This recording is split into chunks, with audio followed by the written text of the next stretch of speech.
ఏపీలో పొగాకు రైతుల బతుకులు పొగచూరిపోయాయి. కష్టాల నుంచి గట్టెక్కించేందుకు ఇటు ప్రభుత్వం కూడా తన వంతు ప్రయత్నాలు చేస్తున్నట్టు చెబుతోంది. ఇలాంటి సమయంలో వారికి అండగా నిలుస్తామంటోంది వైసీపీ.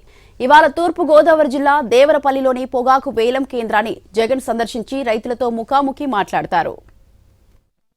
ఏపీ వ్యాప్తంగా పొగాకు సాగు చేస్తున్న రైతులు ప్రస్తుతం తీవ్ర సంక్షోభాన్ని ఎదుర్కొంటున్నారు. సాధారణంగా జులై నాటికే ముగియాల్సిన వేలం ప్రక్రియ ఏడాది ఆగస్టు వచ్చినా కొనసాగుతూనే ఉంది. కిలో పొగాకు ఉత్పత్తికి రైతులు సుమారు 300 వరకు పెట్టుబడి పెట్టగా వేలంలో కేవలం 170 నుంచి 190 రూపాయలు మాత్రమే ధర పలుకుతోంది.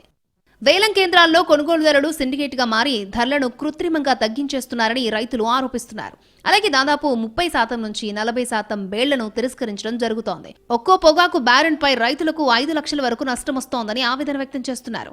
ఇటీవల తాడేపల్లిలో పొగాకు రైతులు వైఎస్ జగన్ ను కలిశారు. వారికి అండగా ఉంటామని అప్పుడు భరోసా ఇచ్చిన వైసీపీ అధినేత ఇవాళ తూర్పుగోదావరి జిల్లా దేవరపల్లికి వెళ్తున్నారు. పొగాకు వేలం కేంద్రాన్ని సందర్శించడమే కాకుండా రైతులతో మాట్లాడనున్నారు జగన్. మరోవైపు విపక్ష నేత పర్యటన వేళ ప్రభుత్వం పొగాకు రైతు సమస్యలపై ఎలా స్పందిస్తుందన్నది చూడాలి.